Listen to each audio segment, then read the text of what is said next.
Hi, welcome to YoYo Cine Talkies. Junior NTR RRR cinema తర్వాత solo హీరోగా చేసిన సినిమా దేవర.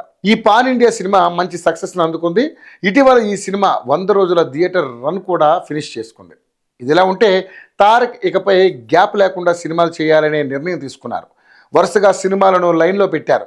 ప్రస్తుతం ఎన్టీఆర్ హృతిక్ రోషన్తో కలిసి వార్ 2లో నటిస్తున్నారు. ఈ సినిమా షూటింగ్ కూడా ఇటీవల ముగించారు.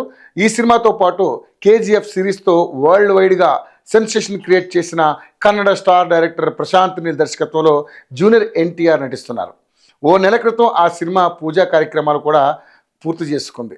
అయితే ఓపెనింగ్ రోజున ఈ సినిమాను సంక్రాంతి కానుకగా 2026 జనవరి 9న సినిమాను వరల్డ్ వైడ్గా రిలీజ్ చేయనున్నట్లుగా అధికారికంగా ప్రకటించారు. తాజాగా ఈ సినిమాకు సంబంధించి మరొక అప్డేట్ వచ్చింది. ఈ సినిమాలో మలయాళ యంగ్ హీరో టోవినో థామస్తో పాటు మలయాళ లీడింగ్ యాక్టర్ బీజు మీనన్ కీలక పాత్రలో కనిపించబోతున్నారట. త్వరలోనే అందుకు సంబంధించిన అధికారిక ప్రకటన కూడా రానున్నట్లుగా సమాచారం. కాగా ఈ సినిమాను ఈ నెల చివరి వారంలో షూట్ స్టార్ట్ చేసేందుకు ఏర్పాట్లు చేస్తున్నారు. ఫిబ్రవరి నుండి ఎన్టీఆర్ ఈ సినిమా సెట్స్లోకి అడుగుపెట్టనున్నట్లుగా యూనిట్ సమాచారం అందించింది. ఇక రవి బ్రసూర్ సంగీతంలో భారీ బడ్జెట్తో తెరకెక్కుతున్న ఈ సినిమాను మైత్రి మూవీ మేకర్స్, ఎన్టీఆర్ ఆర్ట్స్ సంయుక్తంగా నిర్మిస్తున్నారు. ప్రస్తుతం ఎన్టీఆర్ ఫ్యామిలీతో కలిసి వెకేషన్కి వెళ్ళారు.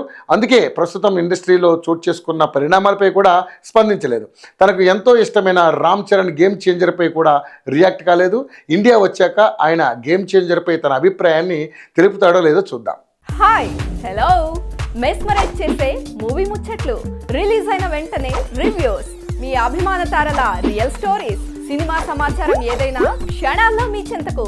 మరింకెందుకు ఆలస్యం, యోయో సినీ టాకీస్ ని సబ్స్క్రైబ్ చేసుకోండి. హలో నోటిఫికేషన్ కోసం గంట కొట్టడం అస్సలు మర్చిపోకండి.